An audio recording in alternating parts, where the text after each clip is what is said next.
네, 여러분. 동영상의 중간에 끊겼죠? 제가 아직 영상 편집 촬영하는 툴이 단축키가 안 먹어가지고 좀 어설픕니다. 그래서 좀 끊겼어요.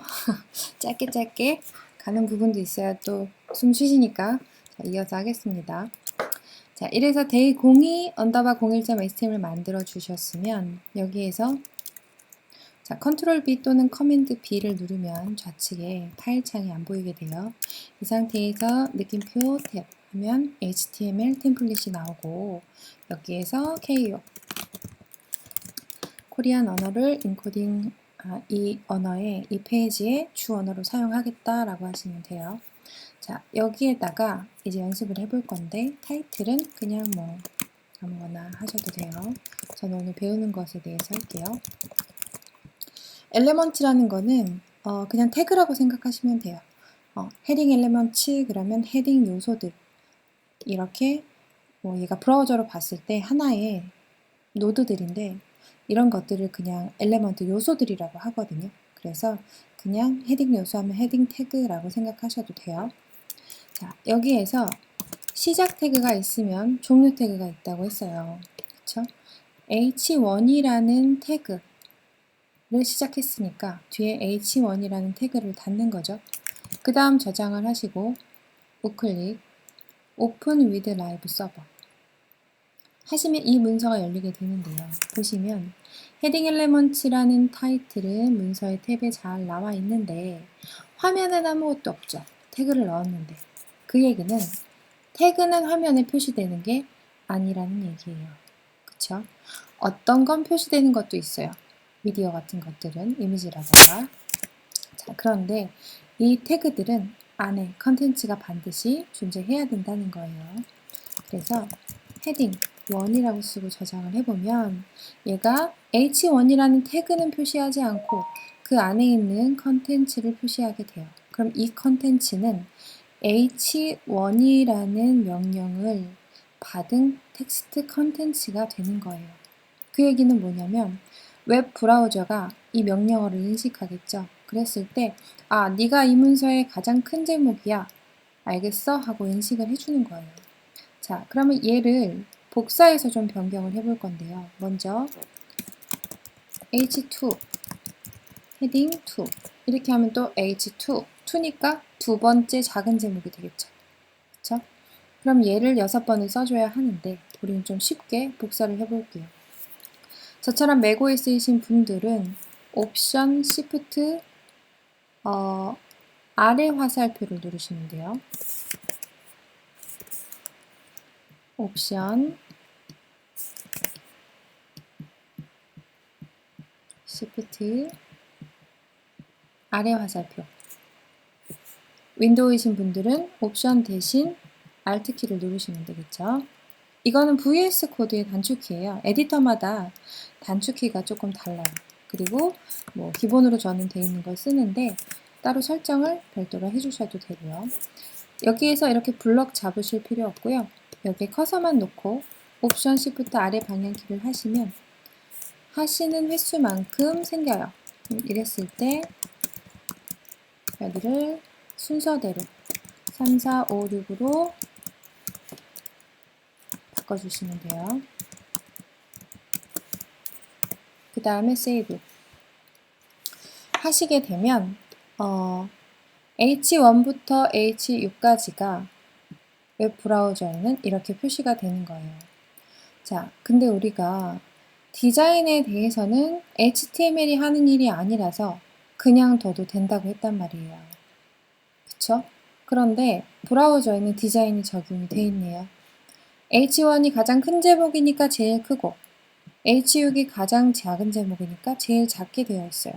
이거는 왜 그러는 거냐면 우리가 CSS를 작성하지 않아도 기본적으로 크롬이라는 브라우저, 뭐 또 다른 브라우저도 마찬가지지만 그 안에는 내장되어 있는 CSS 스타일이 있어요. 이미.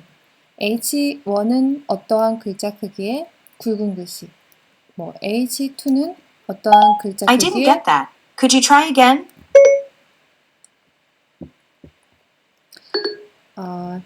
자꾸 시리가 반응을 하네요. 이런 식으로 브라우저에는 기본적인 CSS가 내장이 되어 있어서 이렇게 나오는 것 뿐이지 우리가 디자인할 때는 그것을 다 리셋하고 변경해 줄 거기 때문에 이걸 전혀 신경 쓰지 않으셔도 돼요. 이 크기는. 자, 그럼 예를 들어서 H1이라는 건 가장 큰 제목이에요. 그럼 웹사이트에서 가장 큰 제목은 뭘까요? 웹사이트에서 가장 큰 제목이라는 건 이 사이트가 무슨 사이트인지를 나타내는 거예요. 그게 바로 로고죠.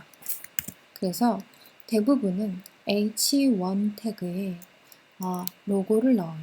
그래서 HTML5부터는 H1에 로고를 넣지 않아도 뭐 시멘팅 요소인 헤더 안에 넣기만 해도 그게 가장 뭐 큰 제목이다, 말머리다, 바디 안에 있는 헤더에 그렇게도 뭐 해석을 할 수가 있는데 우리가 퍼블리셔들이 해왔던 관습으로는 H1 태그를 헤더가 있더라도 H1 태그를 넣어서 로고를 잡는 것이 일반적이라고 보시면 돼요. 자, 그러면 로고와 같은 계층의 제목은 더 이상 없겠죠. 이 사이트의 제목과 똑같은 레벨은 아마 없을 거예요. 그쵸? 그래서 이 사이트의 로고를 H1으로 지정한 다음에는 그 다음 것들은 다 그 이하 H2부터 사용을 하시면 돼요. 네이버닷컴에 지난번에 보여드렸던 네이버 제목 크기만 봐도 쟤랑 똑같은 애 없죠. 처음부터 끝까지. 그쵸? 그리고 얘 실제 요 페이지 소스 보기에 나오는 요거를 코딩창처럼 좀 보기 좋게 해주는 개발자 도구가 있어요. 이건 모든 브라우저마다 있는 건데 크롬 같은 경우는 여기에서 우클릭 검사 하시면 되고요. 검사를 하게 되면 뭐 밑에 뜰 수도 있고 오른쪽에 뜰 수도 있어요. 그거는 설정하기 나름인데 여기에서 요 땡땡땡 3도트 있죠. 옵션 보는 버튼 누르셔서 이렇게 원하시는 형태로 골라서 보시면 돼요. 저는 오른쪽에다 둘게요. 이 개발자 도구는 앞으로도 계속 좀 친하게 지내셔야 되는 부분인데 자, 그럼 이 소스가 HTML 태그인 건 알겠는데 내가 원하는 부분이 어디에 있는지 찾아가기가 처음엔 힘드실 거란 말이에요. 그러면 나는 지금 이 최근 검색어라는 이 글씨가 어떤 태그로 이루어졌는지 궁금해요. 그러면 여기에 커서를 두세요. 그 다음 우클릭 검사. 그럼 그 태그로 바로 직행해서 갑니다. 오른쪽에 스트롱이라는 태그로 묶여 있는 거고요. 자, 그럼 네이버라는 로고 위에서 우클릭 검사 누르면 여기 보이시죠? 뭐 여러 개 다 쌓여 있긴 하지만 H1으로 네이버라는 텍스트가 들어있는 거예요. 자, 그러면 새로 고침해서 제가 다시 한번 이 부분을 찍어 볼게요. 여기에 네이버라고 되어 있죠? 화면에 네이버란 글씨는 안 보여요. 그쵸? 왜냐하면 디자인하는 CSS가 가렸으니까 안 보이는 거예요. 근데 코드는 그대로 있는 거죠. 코드는 똑같아요. 여기에서 제가 만약에 조금 수정을 한다면 여기 네이버란 텍스트 이제 보이죠? CSS가 적용되기 전에는 이렇게 아마 보였을 거예요. 근데 CSS가 적용되고 나니까 이제 숨겨진 거죠. 디자인돼서. 그리고 여기에서 이것저것 해보는 거는 괜찮아요. 이 사이트에 뭐 해킹하는 것도 아니고 영향을 주는 것도 아니에요. 뭐 헬로 네이버 그러면 이렇게 바뀌겠죠. 바뀔 것이고 여기에 적용된 여러 가지 CSS들을 또 잡아줄 수가 있게 되는데 이렇게 해서 얘를 없애줄 수도 있고요. 이건 안 따라 하셔도 돼요. 그냥 보여드리는 거예요. 제가 지난번에도 말씀드렸듯이 CSS는 계속 구경하시는 걸로. 아, 이렇게 조절할 수 있구나. 그래서 내가 글자 크기든 색상이든 배열이든 이걸 어떻게 고칠지에 대해서 좀 불안해하지 않으셨으면 좋겠어요. 디자인은 나중에 CSS로 얼마든지 주문할 수 있는 부분이에요. 지금 신경 쓰셔야 할 것은 HTML이라는 걸 좀 기억하시고 다시 우리 문서로 돌아와 볼게요. 자, 그럼 H1이 이제 로고에 사용이 됐으니 그 밑에 제가 만약에 메뉴를 만들고 싶어요. 그러면 이 메뉴가 회사 소개가 있고 제품 소개가 있고 또 커뮤니티가 있다고 봐요. 그랬을 때에는 또 회사 소개 밑에 뭐 인사말, 히스토리가 있다고 보고 제품 소개 밑에는 솔루션 또 뭐가 있을까요? 그냥 뭐 전자제품 쓸게요. 커뮤니티에는 고객 지원 그 다음은 뭐 FAQ 이런 식으로 써놔 볼게요. 이런 메뉴 구조를 가지고 있을 때에 이거를 어떻게 코딩을 하느냐, 얘는 이 사이트의 또 하나의 제목이라는 거죠. 커다란 회사 소개에 들어가면 회사 소개 페이지잖아요. 그럼 그 페이지의 제목은 회사 소개가 될 거란 말이죠. 그랬을 때 얘를 H2 두 번째 제목이죠. 로고보다 바로 밑에 있는 단계의 레벨은 H2니까 회사 소개가 돼요.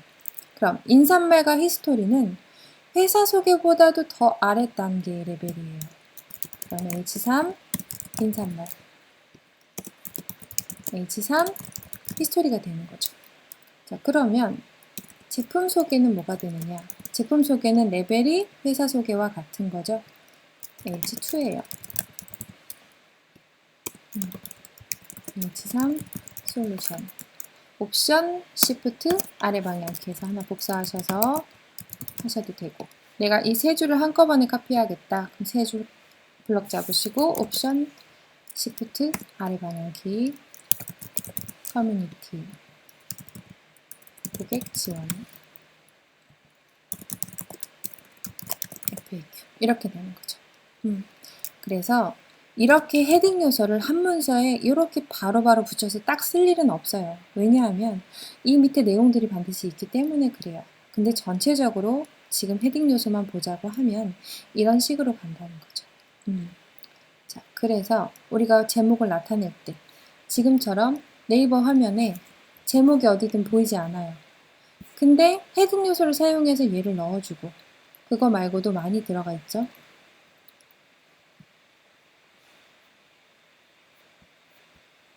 뉴스 스탠드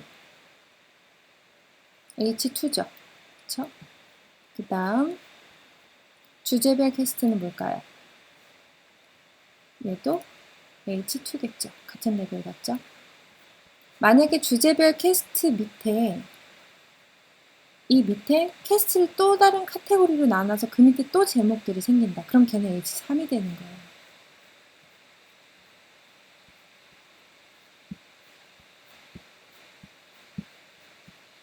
다음 로그인 타임스퀘어. 요것도요. 얘를 선택해서 우클릭해서 검사를 해도 되고요. 얘의 정보를 좀 보시려면 오른쪽에 요거 있죠? 여기 화살표. 얘를 누르면 파랗게 돼요. 그 다음 마우스를 올리면 클릭하지 않고 그냥 올리면 얘 정보를 보여줘요. 글씨 크기는 몇인지 뭐 그런 것들. 그다음 공지사항. 얘는 아마 H3이겠죠. 이렇게 보시면 H3. 그쵸? 얘도 H3, 3. 얘도 3. 얘는 다시 커졌죠. H2. 밑에 나오지만 레벨이 H2와 같은 거죠. 그래서 H1부터 H6까지 다 쓸 일은 크게는 없어요. 모든 것들을 다 제목으로 하지 않는 이상 저도 한 4 정도까지는 많이 썼던 것 같아요. 5, 6도 뭐 나오는 경우도 있겠죠. 컨텐츠가 길면. 어쨌든 그렇습니다. 그래서 이거는 다시 꺼줄게요. 헤딩 요소에 대해서 간단히 봤고요. 우리가 지금 하고 있는 이 태그들은요. 이렇게 지금 봤을 때가 가장 쉬운 단계예요. 그래서 지금 이때에는 제목하면 H1부터 H6까지 쓸 수 있는데 쓸 때는 큰 제목부터 써야 되는구나 라고 생각하시면 돼요. 내가 작은 글씨가 필요하다고 해서 갑자기 인사말 너무 큰데 H6 쓸까? 이렇게 하게 되면 절대 안 돼요. 자, 그렇게 되면은 계층 구조가 무너지는 거예요. 왜냐하면 이 문서에, 이 밑에 것도 다 지워볼게요. 이 문서에 얘도 만약에 다 없다고 치면 H1 말고는 나온 게 없어요. H2가 나왔네요. 그 다음에는 H3이 없는데 지금 6이 나와버린 구조가 되는 거죠. 그러면 뭐 눈으로 보는 사람들은 시각적으로 웹사이트가 잘 보이거나 또는 인터넷 환경이 좋아서 웹사이트가 잘 보이는 환경이거나 그런 사람들한테 괜찮아요. 괜찮지만 어쨌든 간에 우린 접근성을 신경을 안 쓸 수는 없는 거죠. 그래서 스크린 리더기로 화면 낭독기를 이용해서 사이트를 접하는 사람들은 헤딩 요소를 건너뛰는 기능이 있는 걸로 알고 있는데 그랬을 때 계층 구조가 무너지는 거예요. 2 다음에 6으로 가버린다거나 아니면 2하고 좀 전에 제품 소개가 같은 레벨이었는데 얘는 좀 글씨를 작게 하고 싶어서 H3으로 해버리게 되면 얘랑 같은 레벨의 제목이 아닌 거죠. 자, 그래서 항상 글씨 크기를 보고 뭔가를 정하시면 절대 안 되고 내가 H2를 썼으면 그 다음 하위 제목이 필요할 땐 이거 다음 걸 쓰셔야 돼요. 반드시. 3에서 5로 못 넘어가고 3 나왔으면 4 나오고 4 나왔으면 5 나오고 그걸 지켜주시면서 하는 것이 기본적인 접근성을 맞추는 거예요. 웹 접근성이라는 건 굉장히 중요해요. 중요하고 웹 접근성을 준수해야 되는 것이 우리나라 기업들의 책임이라고 알고 있는데 웹 접근성을 아주 정확하게 100%다 맞추는 거 정말 어려운 일이에요. 하지만 기본적인 웹 표준 코딩을 하면서 기본적인 것들은 당연히 어느 정도 알고 맞춰줘야 된다는 거죠. 절대로 시각적인 것에 의해서 코딩을 하시면 안 됩니다. HTML 마크업을 하시면 안 돼요. 자, 그래서 오늘은 기본적으로 헤딩 태그를 간단하게 봤습니다. 자, 오늘은 여기까지 하고요. 이 다음 시간에 이후 태그들을 아까 보여드렸던 그 샘플 문서를 만들기 위해서 이걸 만들기 위한 태그들을 배워보게 될 건데 여기에선 누가 봐도 얘가 제목이죠. 얘가 H1이겠죠. 그쵸? 그래서 이 페이지를 만들기 위한 것들을 배운다고 보시면 됩니다. 수고하셨습니다.